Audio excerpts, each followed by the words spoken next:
मैं शायद वो पाकिस्तान की पहली खातून थी जिसको इन्होंने जेल में डाला, जिसके साथ इन्होंने बहुत जुल्म किए, लेकिन हमने इलेक्शंस का बॉयकॉट नहीं किया।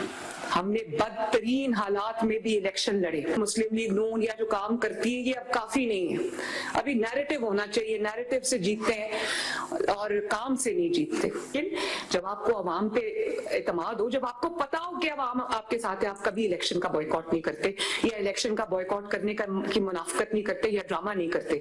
इसी तरह आपको याद होगा वजीराबाद का जो इलेक्शन था, उसमें वो पीटीआई के लोग कंधों पे वोटिंग जो पूरे थैले थे वो उठा के भाग रहे थे, उनको पीछे से जाके पकड़ा था। शायद देखने में आए हैं पाकिस्तान की तारीख में, तो इन अ वे ये एक जनरल इलेक्शन था। तो मैं ये जरूर समझती हूँ और ये मैं कहूंगी भी कि ये एक बाई इलेक्शन नहीं था, बेसिकली एक रेफरेंडम था जिसका फैसला पंजाब के अवाम ने और इवन केपीके के अवाम ने मुस्लिम लीग नून के हक में किया। और ये वो सीट्स थी जो 2024 के इलेक्शंस में पीएमएलएन ने लूज की थी। ये पीएमएलएन की ने अपनी लूज की हुई सीट्स जो हैं वो दोबारा जीती हैं माशाल्लाह। और फैसलाबाद मुस्लिम लीग नून जीत गई पूरा माशाल्लाह, सरगोदा मुस्लिम लीग नून जीत गई पूरा माशाल्लाह, चक झुमरा जीत गई, लाहौर जीत गई, मियांवाली जीत गई, डीजी खान जीत गई माशाल्लाह, सरगोदा मुस्लिम लीग नून जीत गई, डीजी खान मुस्लिम लीग नून जीत गई, साहिवाल मुस्लिम लीग नून जीत गई और हरीपुर मुस्लिम लीग नून जीत गई। तो अल्लाह ताला का ये बड़ा शुक्र है। ये मेरे लिए इसलिए भी बहुत खुशाइंद बात है कि, और हम मेरे लिए भी, पंजाब के अवाम के लिए भी और पाकिस्तान के अवाम के लिए भी, कि जो एक बुत क्रिएट किया गया था आर्टिफिशियल नैरेटिव क्रिएट करके और पूरी रियासत की पावर साथ अटैच करके और पूरी कुव्वत उसको दी गई थी, उसको अल्लाह ताला ने आज पाश किया। और हर जो आर्टिफिशियली क्रिएटेड चीज होती है, चाहे वो आर्टिफिशियली क्रिएटेड लीडर हो, चाहे वो आर्टिफिशियली क्रिएटेड नैरेटिव हो या वो आर्टिफिशियली क्रिएटेड जमात हो, एक उसकी शेल्फ लाइफ होती है।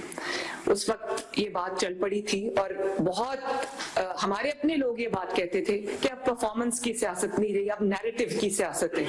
ये जो काम कर रही है मुस्लिम लीग नून या जो काम करती है ये अब काफी नहीं है, अभी नैरेटिव होना चाहिए, नैरेटिव से जीतते हैं और काम से नहीं जीतते। तो जब नैरेटिव चला और काम नहीं चला, उस वक्त पाकिस्तान के अंदर जो तारीखी तनज़्ज़ुली आई उसकी कोई मिसाल नहीं मिलती। 2017 में जब नवाज शरीफ साहब की हुकूमत को निकाला गया, उसके बाद जो हुकूमत आई, तरक्की करता हुआ पाकिस्तान जिसमें सीपैक बन रहा था, जिसमें बिजली के कारखाने बिजली बना रही थी, दुनिया पाकिस्तान की तरफ देख रही थी, स्टॉक मार्केट रिकॉर्ड्स तोड़ रही थी, जो भी इकोनॉमिक डेवलपमेंट थी वो पूरी दुनिया देख रही थी, इतराफ कर रही थी, महंगाई कम हो रही थी। फिर उसको अचानक निकाल दिया गया और उसके बाद जो नैरेटिव की सियासत ने पाकिस्तान को दिया, और वो नैरेटिव अगर किसी सच्चाई पे बेस्ड हो, उसको नैरेटिव कहने का हक है। जो आज हम अगर नैरेटिव भी साथ, परफॉर्मेंस से बेहतर कोई नैरेटिव हो ही नहीं सकता। आज अगर ग्राउंड पे कोई काम ना हो तो मैं क्या नैरेटिव बोलूंगी? मैं झूठ एक हद तक बोल सकती हूँ, मैं किसी एक हद तक कोई कहानी घड़ सकती हूँ, लेकिन उन चीजों की शेल्फ लाइफ होती है। और मुझे खुशी है इस बात की कि वो शेल्फ लाइफ पूरी हो चुकी है और वो धड़ाम से नीचे आके गिर गया, क्योंकि पीछे से जिनको ईमानदार जजेस के आसरे पे खड़े होके इलेक्शन जीतने की आदत थी, जिनको जनरल फैज हमीद इलेक्शन जिताता था, आज ना फैज हमीद है ना वो ईमानदार जजेस हैं। तो अल्लाह ताला ने उनकी रियलिटी पूरी दुनिया के सामने खोल के रख दी। हालांकि जब एक पाकिस्तान में एक ह्यूमन साइकी है कि जब कोई मुश्किलात में घिरा होता है लोग उसके साथ खड़े होते हैं। हम भी जब 2018 में नवाज शरीफ साहब जेल में थे, मैं जेल में थी, तो मैं शायद वो पाकिस्तान की पहली खातून थी जिसको इन्होंने जेल में डाला, जिसके साथ इन्होंने बहुत जुल्म किए, लेकिन हमने इलेक्शंस का बॉयकॉट नहीं किया। हमने बदतरीन हालात में भी इलेक्शन लड़े। इलेक्शन का बॉयकॉट तब होता है जब आपको ये यकीन हो कि आप इलेक्शन हार जाएंगे। और जब आप मायूसी आपको घेर चुकी हो और जब आपको ये पता हो कि आपने इलेक्शन नहीं जीतना, मेरे लिए हालात अब खराब हो चुके। बात ये है कि ये इलेक्शन का बॉयकॉट भी नहीं था। जिसको ये इलेक्शन का बॉयकॉट कह रहे हैं ना, इस तरह की मुनाफिकत मैंने अपनी पूरी जिंदगी में नहीं देखी।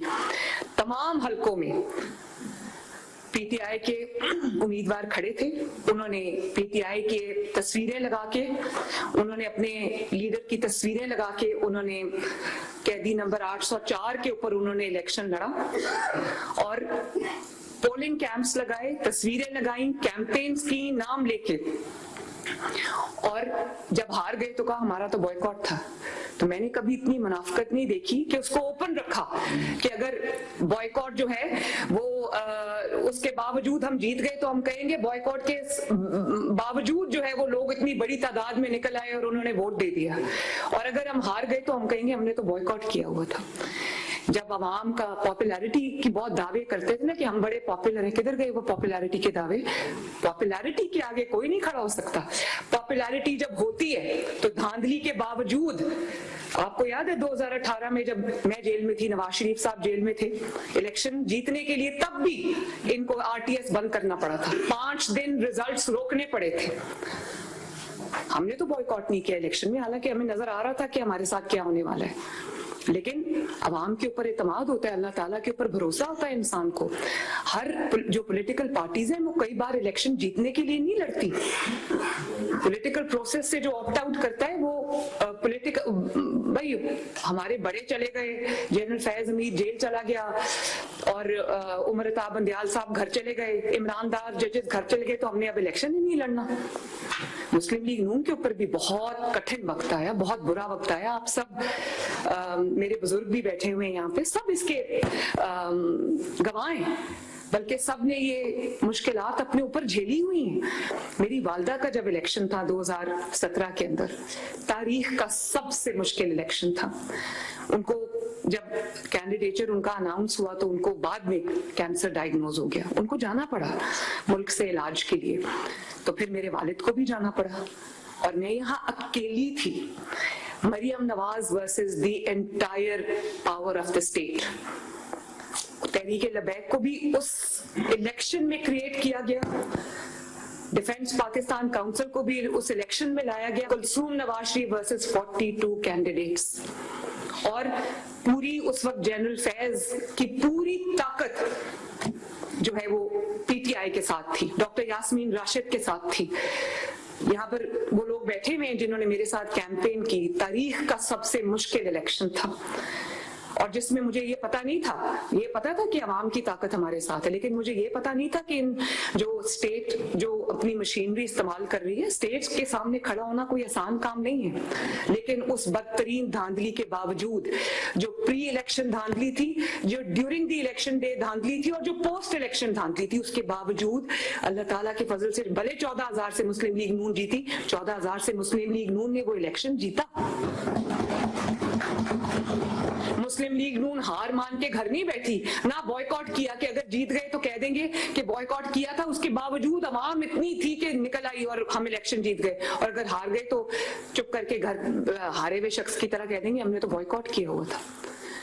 और हर इलेक्शन आप जीत के साथ नहीं लड़ते, जीत की उम्मीद के साथ या जीत के यकीन के साथ नहीं लड़ते।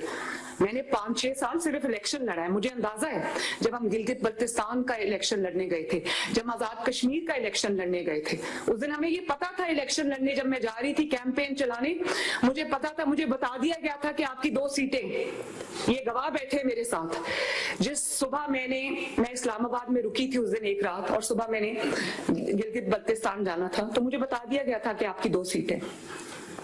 तो क्या मैंने इलेक्शन का बॉयकॉट कर दिया? मैं इसलिए भी गई, मुझे पता था ये इलेक्शन हम हार चुके। एजेके का इलेक्शन मुझे पता था हम हार चुके हैं, क्योंकि हमें हराया हुआ था वो इलेक्शन, वो रिजल्ट्स इलेक्शन से पहले ही डिसाइडेड थे। लेकिन मैं गई, जीबी भी गई, गिलगित बल्तिस्तान, आजाद कश्मीर भी गई, और मैंने लोगों को ये बता दिया। वहां जो तारीख के सबसे बड़े जलसे थे उन 2 कैंपेन्स के दौरान थे, मुस्लिम लीग नून के और शेर के जलसे। लोगों को ये बता दिया, उनके लिए रिगिंग मुश्किल बना दी, जलसे करके लोगों को इकट्ठा करके रैली करके लोगों को बता दिया कि ये मुस्लिम लीग नून का इलेक्शन था, लेकिन ये मुस्लिम लीग नून से छीना गया। अगर मैं घर बैठ जाती तो वो तो उनकी रेगिंग वैलिडेट हो जाती, लोगों को ये पता चल जाता कि भाई ये तो हारे हुए हैं, तो मुनाफकत भी नहीं की। और इसी तरह आपको याद होगा जो 2000 जो डस्का का इलेक्शन था वो कौन से सन में हुआ था? 2021 में वो इलेक्शन हुआ था। और आपको याद होगा कि वो जब धांधली होती है तो दुनिया देखती है, वो धांधली हुई, उन्होंने पूरे का पूरा प्रिजाइडिंग जो अमला था उसी को गायब कर दिया, इलेक्शन कमीशन को अगवा कर लिया उन्होंने, धुंध आ गई अचानक और पूरी रात धुंध छाई गई, सुबह 6 बजे जो है वो प्रिजाइडिंग ऑफिसर मुंह नीचे करके लाए जा रहे थे, तो वो हमें हरा दिया इन्होंने। उसी दिन जो है जी फायरिंग की, अमले को पूरी रात हब्से बेजा में रखा और अगले दिन जब मुझे पता चला कि हमें हरा दिया गया तो मैं चली गई डस्का। मैंने गिव अप नहीं किया, उनके हलक में से वो इलेक्शन निकलवाया हमने और जीता अल्हम्दुलिल्लाह। और उस वक्त ये सब एक पेज पे थे, पूरी रियासत जो थी उसकी रियासत की पूरी मशीनरी मुस्लिम लीग नून के खिलाफ थी। लेकिन जब आपको अवाम पे एतमाद हो, जब आपको पता हो कि अवाम आपके साथ है, आप कभी इलेक्शन का बॉयकॉट नहीं करते या इलेक्शन का बॉयकॉट करने की मुनाफकत नहीं करते या ड्रामा नहीं करते। इसी तरह आपको याद होगा वजीराबाद का जो इलेक्शन था उसमें वो पीटीआई के लोग कंधों पे वोटिंग जो पूरे थैले थे वो उठा के भाग रहे थे, उनको पीछे से जाके पकड़ा था।